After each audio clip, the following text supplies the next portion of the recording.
ও মা, আজকে লাঞ্চের মেনু কি? আজকে লাঞ্চের মেনুতে আছে অনেক কিছুই, কিন্তু কোনোটাই আমি করিনি। এই যে দিন্না করেছে, মানে রিওর দিন্না করেছে। সেটা হচ্ছে, এখানে আছে গরম গরম ভাত, তার সাথে দাঁড়ো ভাতটা পরে তুলছে, আগে দেখিনি।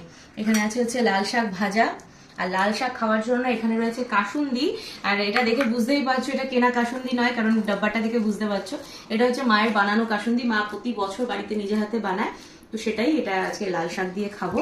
তার সাথে রয়েছে হচ্ছে এখানে এই যে টক ডাল, আম দিয়ে মুসুরির ডাল দিয়ে পাতলা করে টক ডাল। ডালের সাথে খাওয়ার জন্য এখানে আলু সেদ্ধ, আলু মানে চোখা নয়, আলু সেদ্ধ কিন্তু ভাজা পেঁয়াজ ভাজা লঙ্কা দিয়ে মা এখন মাখছে, ভালো গন্ধ বেরিয়েছে।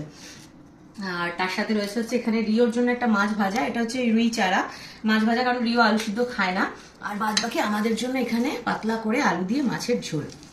এই হচ্ছে আজকে আমাদের লাঞ্চের মেনু, একদম সিম্পল লাঞ্চের মেনু। আর তোমরা তো একটু আগে দেখেইছো মা যখন রান্না করছিল।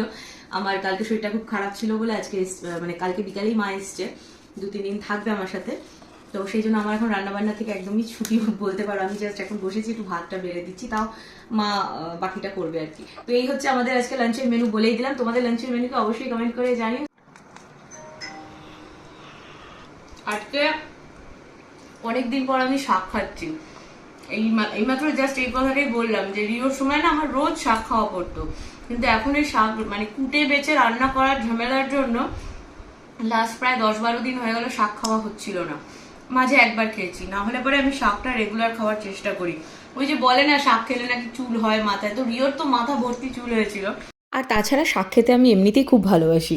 এবার ব্যাপার হচ্ছে, এবার যেহেতু নিজে করছি তো মানে রোজ দিন ওই করা হয় না, তো আজকে মা এসেছে বলে আমি মাকে বলেছিলাম লাল শাক করো। আর মায়ের হাতের বানানো কাসুন্দি দিয়ে খাচ্ছি, মানে হেভি লাগছে খেতে, মনে হচ্ছে এই দিয়ে সব ভাত মেখে খেয়ে দিই। আর একটু শাক হলে ভালো হতো। এই কদিন যে কদিন থাকবে রেগুলার শাকটা আবার খাবো, এক একদিন এক এক রকম। চলো টাটা, খেয়ে নিই।